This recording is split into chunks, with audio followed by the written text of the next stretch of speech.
years and years of my discipline of making, which is risk taking and being entrepreneurial and creating something that didn't exist before, right? And every time I face a canvas, I am invoking new creation, right? This is a Genesis moment. I'm trained to trust my intuition to carry me into the unknown. And so the mystery of creativity and making has a powerful way of inviting the world into hope. Hello and welcome to Restoring the Soul, a podcast dedicated to helping you close the gap between what you believe and what you actually experience. I'm your producer, Brian Beatty. Thanks for listening. On this edition of Restoring the Soul, Michael welcomes Mako and Haejin Shim Fujimura. Today they'll discuss a number of topics ranging from trauma, 9/11, Kintsugi, the COVID-19 pandemic, and human trafficking. Mako is a leading contemporary artist whose process-driven, refractive, slow art has been described by David Brooks of the New York Times as a small rebellion against the quickening of time. He's also an arts advocate, writer, and speaker who's recognized worldwide as a cultural influencer. Married to Mako, Haejin is an international attorney and CEO of Embers International, whose mission is to protect, restore, and empower victims of injustice with a goal to end intergenerational exploitation and prevent human trafficking. She also serves as the president of Kintsugi Academy. Her life mission is to bring light into the darkness and help others to be remade in order for them to recover. We're going to pick up the discussion with Haejin talking about how her life journey reflects Kintsugi. My life journey has been one that reflects, what we call Kintsugi, and then we can introduce Kintsugi a little bit more later. But looking back, whenever there was a major season ahead of me, that's when I experienced a certain kind of trauma from which God, by His grace, really restored me through making me into someone that is a better version of myself. So through trauma, I gained this deep understanding of compassion and deeper understanding of justice and self-discovery. And through that journey, I have become a lawyer and justice advocate. And through that journey, I realized that, whenever there is a new season, I needed to become I need to be made once again. And through that journey, I was able to see the people's lives that are also broken, and also see a hope and possibility of being made into new. So, I started my my legal career about 17 years ago. And I'm a litigator and business law practitioner. I have my own law firm. And even through that training, I saw a lot of brokenness in the legal industry. So from then on, I was able to start my own law firm that has created a very redeemed law firm culture, very different kind of legal team that actually get to love their work. Wow. There are people going, wow, lawyers love their work and a different culture. Yes. And I'm one of them. I love my work. And that's because we see our legal career as something that is of making, that we have to be extremely creative. We have to be extremely compassionate and extremely have a depth of understanding of, what's going on with our clients and the world and so forth. So through that, I got to really serve a lot of my clients, but also by being an entrepreneur, I got to have my own schedule, and which allowed me to start this organization called Embers International. And Embers International is a anti-trafficking, anti-slavery organization that protects, restores, and empowers people who are victims of injustice. And right now we focus on the survivors of trafficking in India, and also children who are at risk of trafficking in the slums in the red light district, and also their mothers who are still oppressed from generational exploitation. And for them, what we had to imagine is that there are, although, suffering from just incredible violence right now, that there is a hope for this Kintsugi beauty, that their scars are going to be filled with gold and blood of Christ and the sweats of God's people showing up at their door, and them becoming someone who's more beautiful and valuable. When the scars are not hidden but accentuated, but those scars will become beautiful. So that's the story of restoration through this Kintsugi journey, which I understood before even I met Mako. And after we met, that idea and the work of Kintsugi for restoration became even more clearer.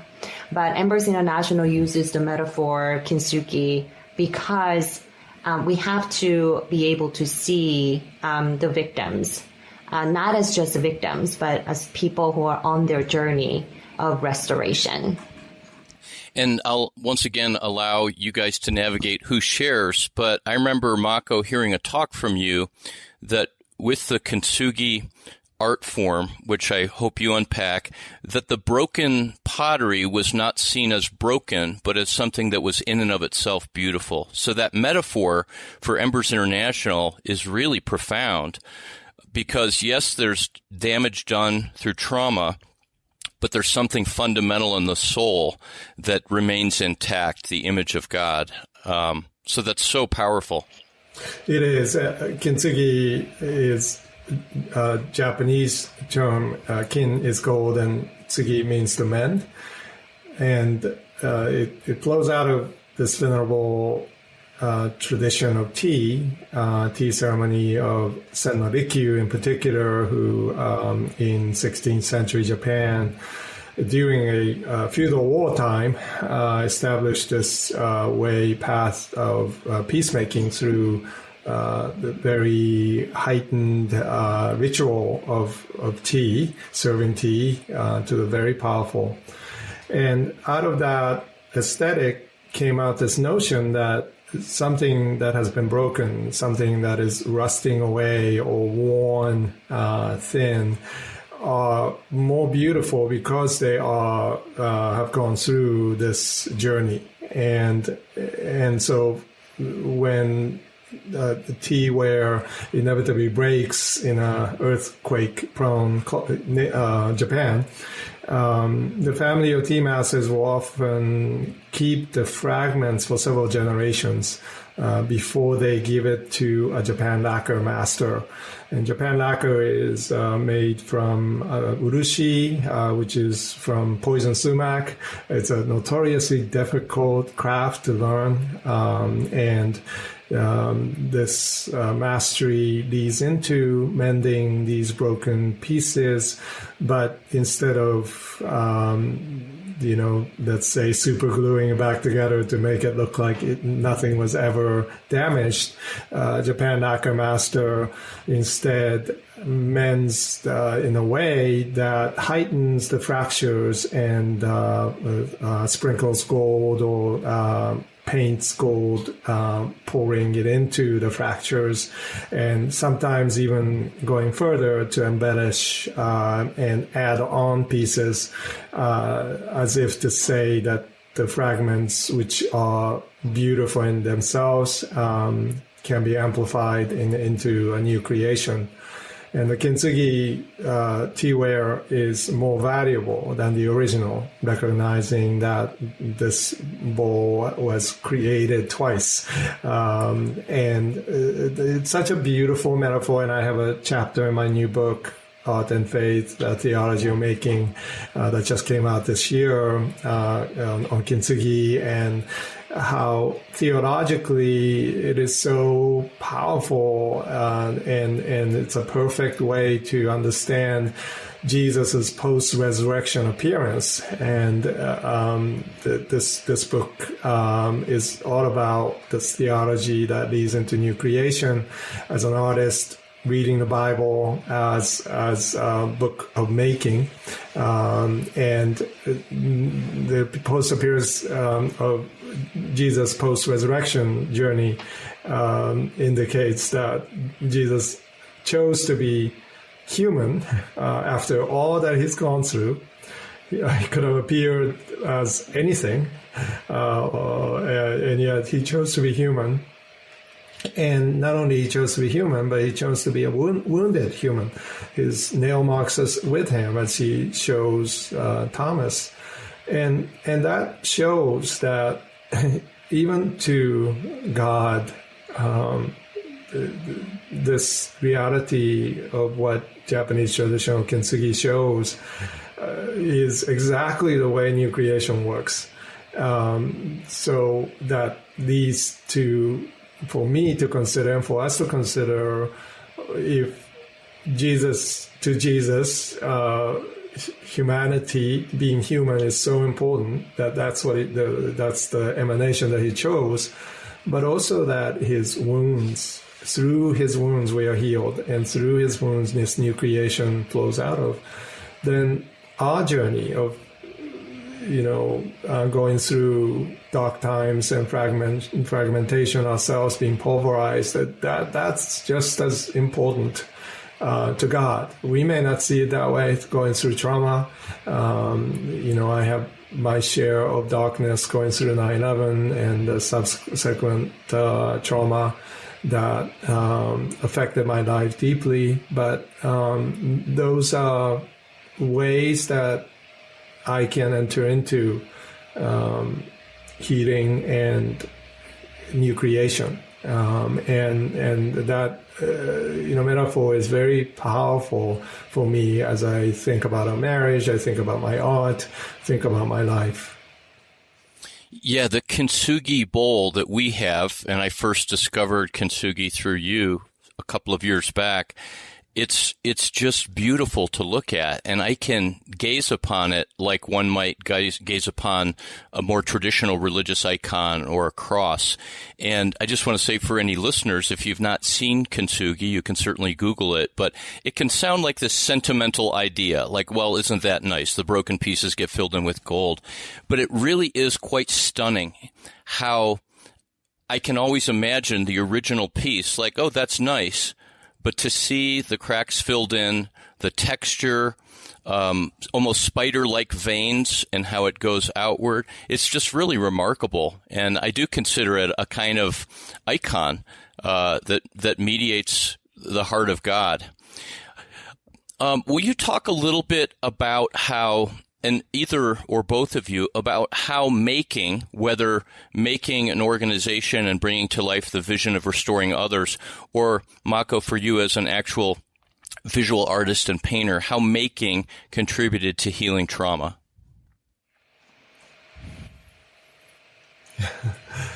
Yeah, art has a way of capturing honest, vulnerable reality of being human, and true art doesn't shy away from what is difficult or dark, and sometimes it can get caught up in that negative cycle, or it might become only capturing the darkness, and I have tried as an artist to understand my own art as a way to bring hope and light through darkness.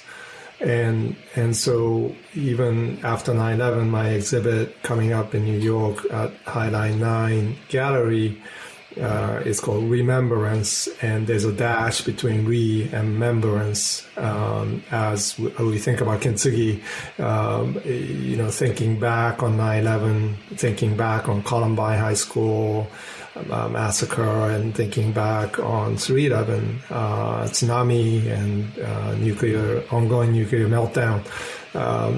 That is something that we have to reconnect, remember.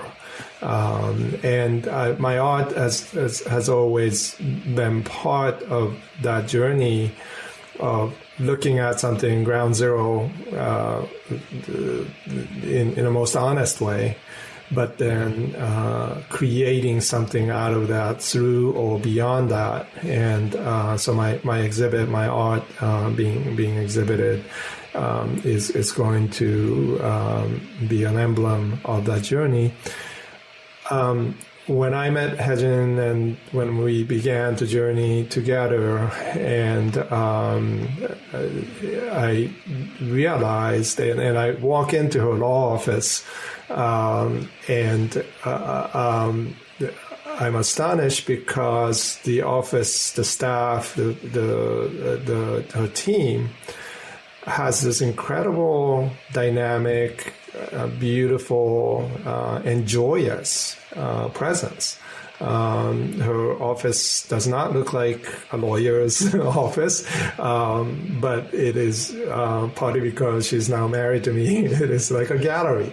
There's a lot of art and well lit, and you walk in and you hear laughter. You hear people working hard, but it is something that brings. And on the walls, pictures of children in India that they have dedicated themselves as a law office to volunteer themselves to help those who need their help, legal counsel, and so forth.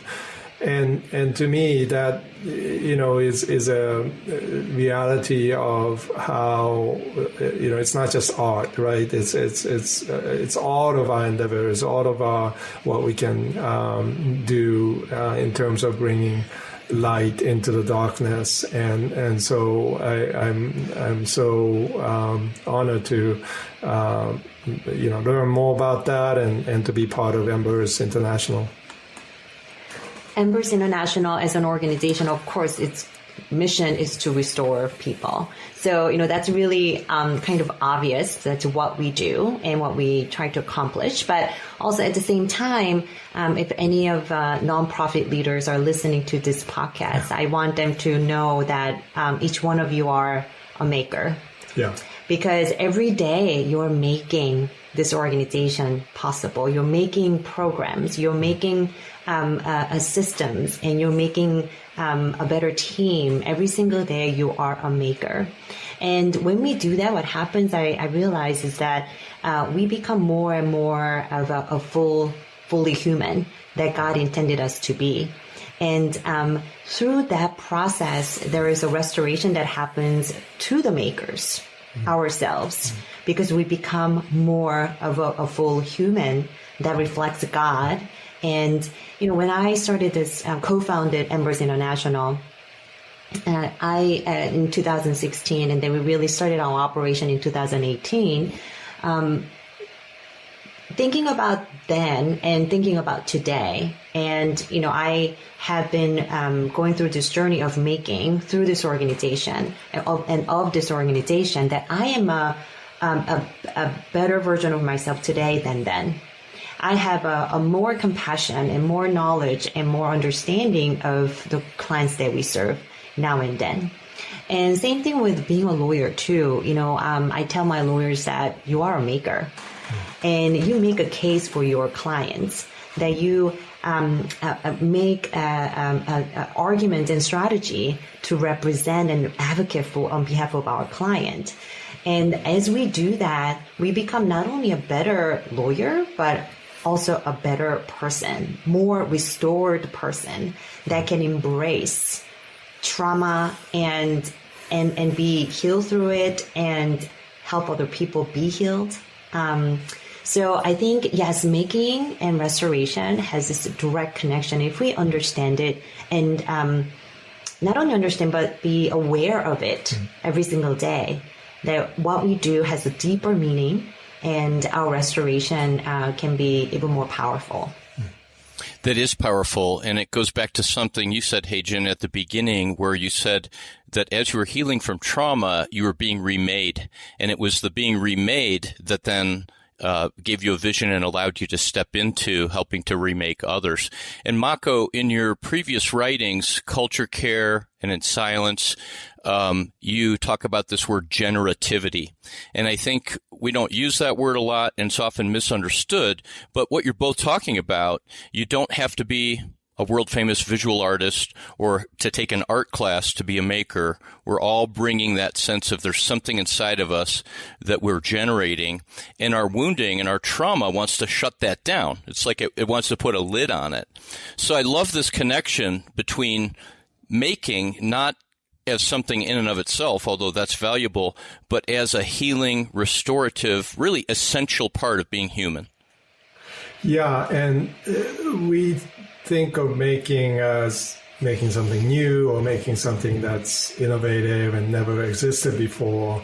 But really what making is on this side of eternity is always dealing with the fractures that has happened before. And out of that trauma and fracture, we begin to see something new. And the great example of this is you look at all of the art and literature that has come out directly out of front lines of wars. You have C.S. Lewis, you have J.R. Tolkien, you have J.D. Salinger, you have Hemingway, you have Shakespeare, creating his theater, Globe Theater, outside of London because of the Black Plague, right? And you have Frangelico painting during the height of Black Plague and ushering in basically the Renaissance. All these people were faced with enormous challenges and darkness of their own time, and they chose to create in response to that. And so, I think of a time as a very significant moment in reality of faith, not only facing the darkness, but acknowledging that it is through the fragmentation and fractures and difficulties that oftentimes something enduring will come out. And I talk about generativity, and that word has always been important to me. My father was a renowned pure scientist, researcher, Bell Labs, and I was born in Boston because he was doing his work on generative grammar with Noam Chomsky, and so I grew up with that term. And there, as you noted, there are several definitions of this, but I always connect it to Genesis. I always say generativity is creating Genesis moments, which means no matter what happened yesterday or months before or 10 years ago or 20 years ago, this is a Genesis moment right now. And everyone has an opportunity to reframe their past and to create the future. And to me, as an artist, the best way to do that is to be present, fully present in the moment, to be able to observe what is in front of me as a visual artist.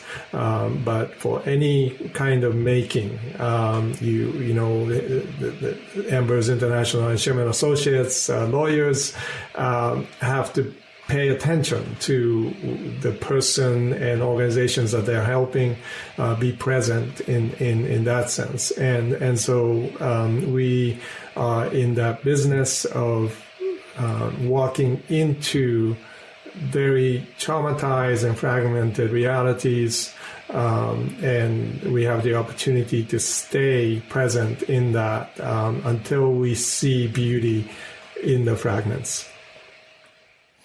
Where do either of you see a proliferation of beauty and making in the midst of the pandemic? And there's part of me that wants to say, now that we're out of the pandemic, but we all know that, especially in the part of the country you're in, that we're not out of it. So it seems like things have been stagnated, and yet I see pockets of light and hope and creativity. I think one thing that I found is that there's a new appreciation for the frontline workers, right, during this pandemic, that they have received now the spotlight because we recognize, which we didn't before, how important they are. Whether you are, frontline or at the hospitals or making deliveries to different homes. There's a certain shift that happened during the pandemic that we're still kind of processing. But we see this world where now we have a common language that, Mako explains, that can, I think, translate into, if we were to do it right and if we were to be patient about this global pandemic as we are still kind of going through it, that the beauty of having this common language globally and having the common understanding of what trauma is and how we can come out of it all together. And to do that, we actually need one another globally, right? This is virus. So just because we have the vaccine and we are vaccinated doesn't mean that we are safe. We need everyone in the world to be protected. So I think the sense of oneness, the unity that is for good, that we need to look after one another, and me protecting myself and just being selfish is really not going to help you with that purpose. So I think that's something that I have seen. What about you, Mako? Malcolm Gladwell, very early on in the pandemic, noticed several things that paradigm shifts that are happening in culture, and he calls it the weak link society versus strong link society. And he identified that all of a sudden, before the pandemic, we were a strong link society, which means like the people on top gets all the decisions and influence. So strong wins basically because they dominate the conversation. And quickly the pandemic has turned us into weak links society, which means there are many people, essential workers, who we never paid attention to before, Amazon deliverers and nurses and teachers that literally stood on the front lines as the most important part of society moving forward. And he compares this to basketball versus soccer.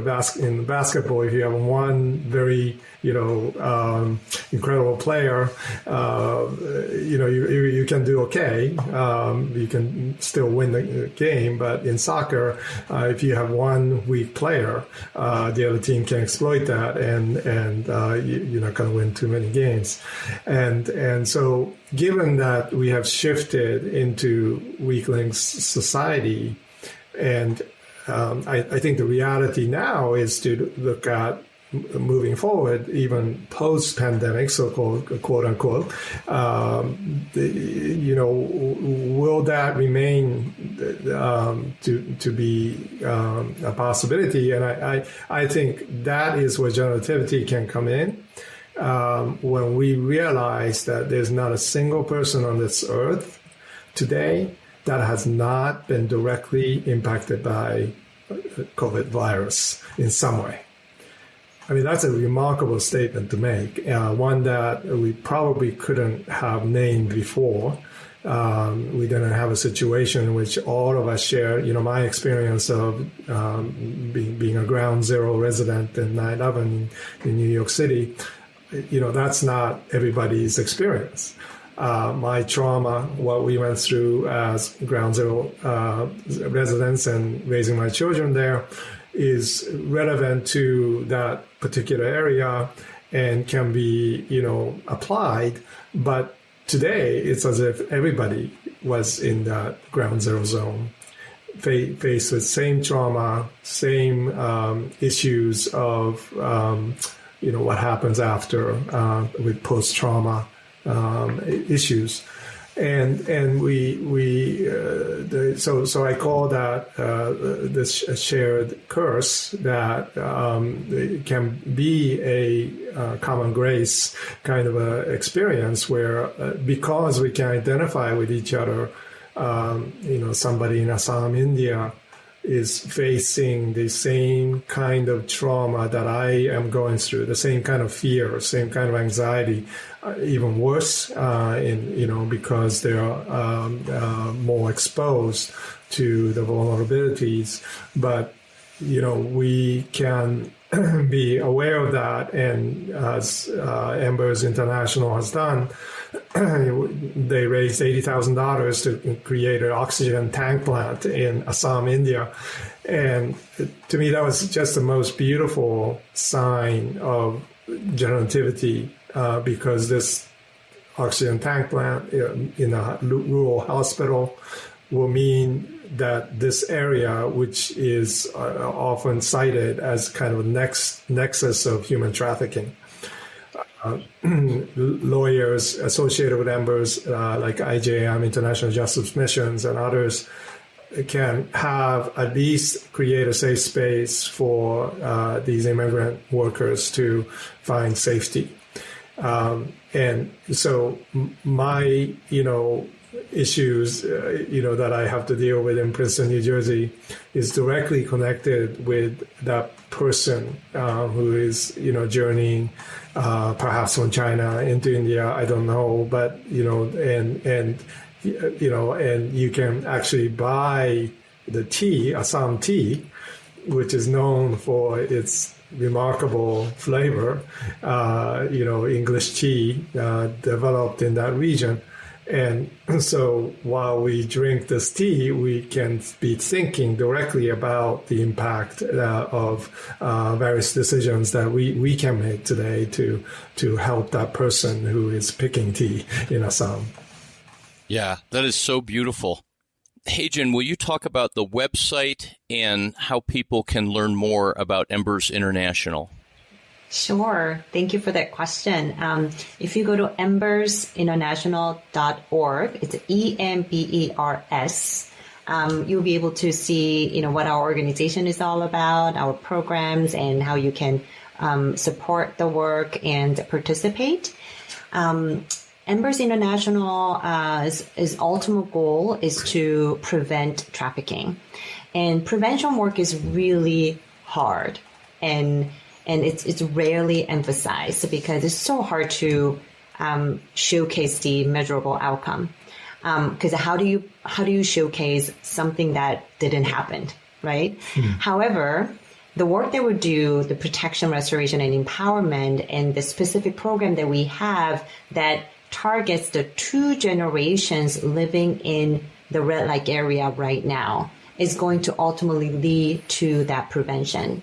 So right now, our team in India is located in Turbhe red light district in Mumbai, India. And we have this beautiful children's center called Sahasi Embers. Sahasi in Hindi means courageous. So we have courageous little flames that are receiving services. And also we have courageous little flames are serving our children and the women there. So we have this very important community hub, and that offers daycare to the children who are born into brothels and living in the red light area. We provide educational center and counseling, legal aid clinic, which is the only free legal service for the entire Turbhe red light area. Then we collaborate with the Indian government, and vocational training. The people that we serve through the Sahasi Ember Center is just really remarkable, resilient people. But they have suffered through generational exploitation. So if you can imagine a woman who are trafficked into the brothel and trapped in that slavery. I've gone into the brothels as an undercover. So I've seen the condition of these places where the women are being abused every day. If you are a minor, then you are tucked into the back in a locked door with no windows for years until you are major or you look like a major, and your will is broken because of the daily beating and exploitation, so that you don't run away because you're just so broken. And then finally you're let out and you look like you are there voluntarily, but they are really not. And now the condition that they live in is terrible, it's filthy. But inevitably what happens is that they get pregnant and they give birth to a child. And if you can imagine where this child will grow up, this child doesn't have her own bed or her own room or playroom or any sanitary place that she can be placed. So where she grows up, if you can imagine with me, is under the mother's bed. And this is very bad that mother gets abused every night. And this little child will experience everything that mother experienced under the bed. And if you can also imagine this little infant child under the mother's bed at night, this child will cry because the child is longing for the mother, hungry, wakes up at night. All of you parents out there can empathize with, what will happen to this child at night. So this child will be force-fed alcohol and drug as an infant so that she will keep quiet at night and not disturb the business in the brothels. So that's the life of these children that we serve. And in a certain age, they'll become either sex slave or traffickers or pimps, if you're a boy. And that's the kind of destiny that is predetermined for them. And unless there's an intervention that empowers the child as well as the mother, there's no hope for them to leave that red light area. So we have this 2-generational approach where we are now sending the children who are born into brothels to private school, so they can get the best education they can get. They can learn what human dignity and respect and love and care is through our team as Sahasi Embers at that center. And now we're planning on empowering their mothers. This is going to be a long journey. And this, as you can imagine, kind of work is very difficult. It's very complicated. We deal with our own traumas. I remember, me dealing with my own traumas, and I thought that was complicated. But the trauma that our clients go through is just a lot deeper and more complicated, especially because some of them, and most of them, a lot of them have experienced this for generationally. Yeah. So can we step in and stop this intergenerational evil so that these children have a hope for the future? So, that's the message that Embers is giving to the world, that yes, there is still hope because we understand the Kintsugi life that we have. And we know that these children can also experience that Kintsugi life. You just had a person come out of that and become a lawyer, right? Yeah. So one of our, so we also have a legacy education program, which is educating the survivor of trafficking as well as at-risk youth for higher education. So we have a survivor that was rescued by our partner organization in India, and we were able to help this survivor with a higher education. She wanted to study law, and so she just completed the law school and became a lawyer. That is incredible. In the midst of a horrifying and dehumanizing existence, when we hear about Jesus going after the one and leaving behind the 99, we often think of that almost exclusively in terms of evangelism and, go to heaven instead of hell.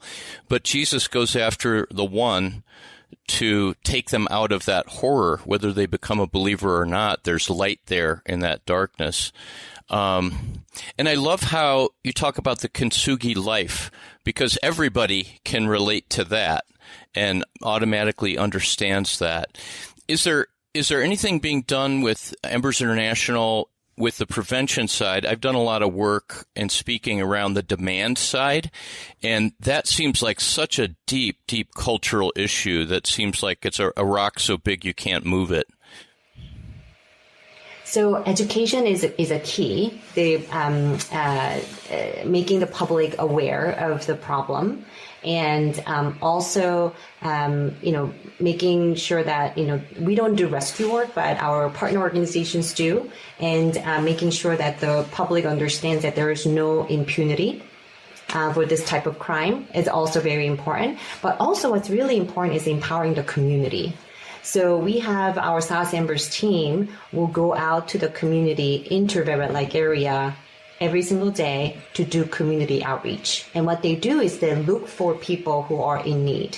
So just recently, we found 2 children, ages 6 and 8, both girls, and their dying mother on the street because they were basically abandoned by their family. So they were on the street just about a couple months ago during the pandemic, and mother was really sick. So our South Ambers team was able to bring them to South Ambers Center and take care of the children, and then send the mother to the hospital. 4 days later, the mother passed away from TB. Now these 2 children are orphaned. But for our team's community outreach and being in the community and being the eyes of the community for these children would have been just trafficked and sold into the brothels. And we are very assured of it because that happens all the time. So the prevention work has to happen not only through education and the rescue work and the legal avenues, but also by empowering the community to be the watchdog for other people, to be there to embrace these kind of children from the street. And we were able to place them in a government shelter afterwards so that they can have a long-term home. The traffickers, these criminals, what they do is they prey on the vulnerability of the people. And they're not by nature courageous people at all. So when communities come together and when we look at these children who are the least regarded in the society, who are born into the brothel, when we come together and be their protector, their family, their advocates, the criminals cannot really touch them. They don't have the courage to do it. But we need to empower the community to do so in the local areas. So I'm hearing a theme between even what you did with your law firm, where you're very intentional about creating a certain kind of culture, to how your organization is going in and going deep into the culture, trying to affect it at a systemic level, as opposed to just going there and giving some handouts or doing some kind of dramatic intervention and then leaving. And that's really neat. So as I hear both of you talk about Kintsugi, it's just such a kingdom of God reality. The Malcolm Gladwell idea of the weak links, that it's the weak links of those trafficking victims in India that they're allowing the light to shine through, and people are showing up and making in that place. And isn't that the truth, that the kingdom of God shines most intensely in the darkness, but we have to show up and we have to risk and to make? Isn't it true that there really is a risk in making? I mean, whether you're painting a canvas or starting an organization or trying to have a baby. Yes, totally. And that's one thing that I treasure about journeying together, is that years and years of my discipline of making, which is risk taking and being entrepreneurial and creating something that didn't exist before, right? And every time I face a canvas, I am invoking new creation, right? This is a Genesis moment. I'm trained to trust my intuition to carry me into the unknown. And so the mystery of creativity and making has a powerful way of inviting the world into hope, And because without hope, you can't create, right? Without hope of, me painting something and somebody is going to see that, like why paint it, right? Or you can also paint in a way that is strictly for the audience of one, for God, for you to offer that to God. And even that requires hope and faith, right? So now that mechanism, that intuitive mechanism that I built up over the years, apply to what's happening in India, applied to embers, applied to creating imagination, sanctified imagination to work toward restoration and healing, right? Rather than co-opting it, let's say, for selfish purposes. Because of what I do as an artist, and I am invoking the new through my work, that space, the gallery space, the studio space here, becomes an ideal way to communicate what is happening to the least of these, to the weaklings, and to raise them up to become the powerful influencers that we believe that they can become, and they already are. That makes me realize that, again, going back to Kintsugi, this idea of a Kintsugi master beholding the fragments and not even trying to fix it, right? They're just looking at it and looking at it until the fragments become beautiful and complete in itself. And then the work begins to create something new out of that experience. But the Kintsugi master doesn't start until he or she can see the landscape in the fragments. He or she can see the river, a golden river. And that to me is a way that we can move into hopefully post-pandemic time and keep the value of weakling society. That we can be, connect the dismembered, fragmented way in the art culture certainly has experienced, but going forward with trauma, with this deep rift that we experience in the world, those are ways that imagination can create into the new. And so when I hear stories of children being rescued and names of these particular children who go through Sahasi embers and it's becoming nurses and lawyers and I just see that story as so much more beautiful than anything that I can create. And yet I'm privileged that my work can connect with that and be part of that journey for them, for me, for us, but also as we share that with the world, this is something that everybody can participate in. Isn't my husband so wonderful and beautiful? And I can listen to him all day long. Me too. I've always, Mako, your voice has always been so soothing, and from a trauma perspective, and I just spent 4 hours today doing an intensive with people with trauma. There's something that's just so grounding, and your words are beautiful, just like your paintings. But what strikes me in what you said is that nothing would exist today without imagination. And Haejin, without somebody, you and your colleagues saying, okay, here's this horror in Mumbai, but let's imagine what could be done. And then to think about, just like Mako, you're generating beauty in paintings that you're, through your organization, Haejin, generating this healing. And then to hear the stories of others who would otherwise just go by the wayside, they're becoming generative. And I think about that baby under the mother's bed all night, that as that child grows, they have no capacity for imagination unless someone else imagines for them a different life. And so it's really impossible to heal from trauma without saying things could be different. there is another way, another reality in which to live. So finally, I heard you talk about resurrecting the Kintsugi Academy. I want to have you share with people how they can learn more about that. And then I've got to come back to tea, because at the Culture Care Conference, you allowed myself to go to a high tea ceremony with Kiko.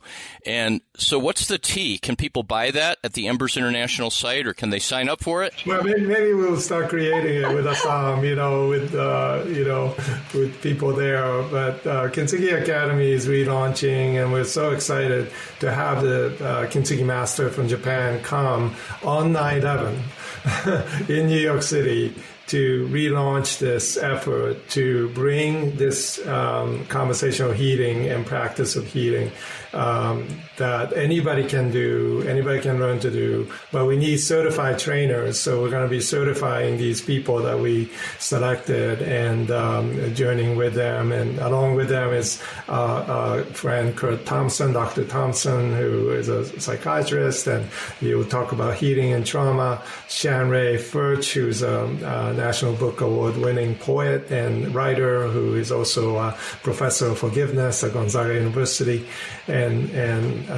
several others will join us and create resources for these. And I could not have done this exhibit without Haejin's help, and actually her entire team has been my team. And they're organizing, exhibit these gatherings, limited as they may be today. We're going to be creating resources so that others can take advantage of it in remote sessions. Our website is being created right now, so it's not available just yet, but it's going to be www.culturecarecreative.com, and you will find more resources on that about Kintsugi Academy. And ultimately, with the certified instructors that we're going to train, we want to be able to raise up what we call Kintsugi peacemakers. Mm-hmm. And these are the people that are going to come with us to conflict zones and present Kintsugi to places like Palestine, Israel, India, Pakistan, Japan, Korea, UK, Ireland, to show that, yes, peacemaking is possible, restoration is possible, forgiveness is possible, healing and restoration is possible in these deeply, deeply rooted trauma areas. Just to follow Mako's talk about the risk-taking and the hope that we have, I think ultimately risk-taking can lead to restoration or making only if it's motivated by love. So when you take a risk because it's really worth it. And when we find it, the only reason why I think we find it's worth taking that risk is because we have a little bit of love towards it. I took a risk of starting my own law firm because I love practicing law. It's very broken. Law is imperfect, and it's far from perfection. But I love law, and because I know God is the lawgiver, and the true meaning of law when it was given to us from the very beginning of this world. I co-created Embers International because I love these clients who are awaiting restoration. And so I think all of that is to say that, what we do through Kintsugi Academy and Mako's making and my work as a lawyer and nonprofit leader is that it's really motivated by love. And I think Kintsugi represents that love, because without love for this broken vessel, we wouldn't actually mend it into new. Yeah, and as Vincent van Gogh said, the greatest work of art is to love people. So we've wrapped up another episode of Restoring the Soul. We want you to know that Restoring the Soul is so much more than a podcast. In fact, the heart of what we have done for nearly 20 years is intensive counseling. When you can't wait months or years to get out of the rut you're in, our intensive counseling programs in Colorado allow you to experience deep change in half-day blocks over 2 weeks. To learn more, visit restoringthesoul.com.